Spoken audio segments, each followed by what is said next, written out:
It appears that seniors are more concerned with the stock market collapse than the Chinese virus. And as the current circumstances clearly show, there is only one thing that is more contagious than the Chinese virus, and that is fear. Fear is more contagious than any virus could ever be, and the mainstream media knows this. I am not downplaying the virus. I just want you to make sure you're getting your information from a reliable source. So, how cheery was the market this week? Well, let's take a look.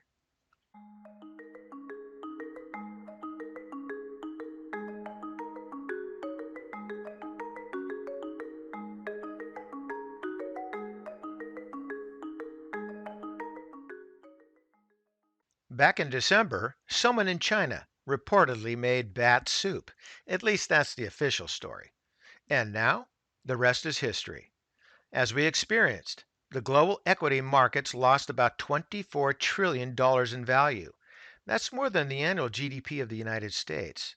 And this chart here from Bank of America puts the crash of 2020 into historical perspective.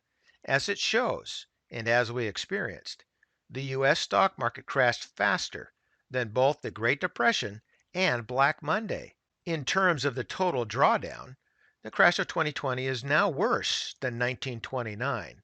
Now, it's not as bad as 1987, but hopefully we don't try to play catch up with that. But let's look at the market from a different perspective. With the S&P 500 index losing about a third of its value, we can reasonably assume that the bulk of the correction is behind us. And also consider that on a 12-month forward looking PE, over the past 15 years, the average PE has been about 15 times. And with today's performance, we are now just under that average 15 PE. Also remember that the downturn is not because of a structural problem in the economy. Rather, it was an external event. And the market is looking for some temporary footing. But since there does not appear to be any easy fix, over the next 4 to 6 weeks, expect the market to sputter until we get some solid information. That being said, the bulk of the sell off is likely behind us, and the best investment strategy for those with a longer horizon is to start accumulating small positions in quality blue chip names that are now on sale. You don't need to jump all in, but make sure to preserve some capital for safety. But now is the time to hunt for opportunities.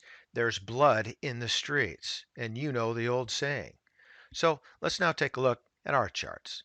And today we're going to look at one chart here, the 6-month daily on the spiders, the SPY, and the close on Friday was 228.80. Quite a fall from near 340. It wasn't a straight line, but boy, it sure did feel like it. Moving on down here into the MAC, you can kind of see the same thing. The top at that point. We're down here at this point, and we had a small inflection, an attempt at a recovery, but it definitely failed right there, and then down we go. Now, this separation between the fast line and the slow line is still wide enough that we haven't bottomed yet. We're starting to bottom, but there's still enough distance there that we need to go, say, sideways for a while. And we are pretty deep down here at negative 21. Historically, as I've told you before in previous videos, I went back to the late 1970s and didn't find anything that compares, even 1987.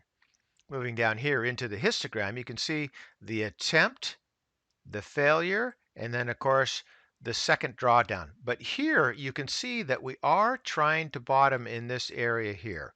Only time will tell, but I think the probabilities are that we'll bottom here and we'll have at least somewhat of a rebound coming relatively soon.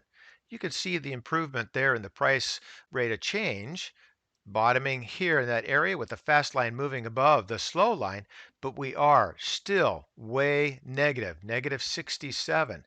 We have a lot of damage to repair, and it's going to take some time. It's going to take some sideways movement, and it's going to take some more volatility. Hopefully, not as volatile as we've already experienced, but volatility nonetheless.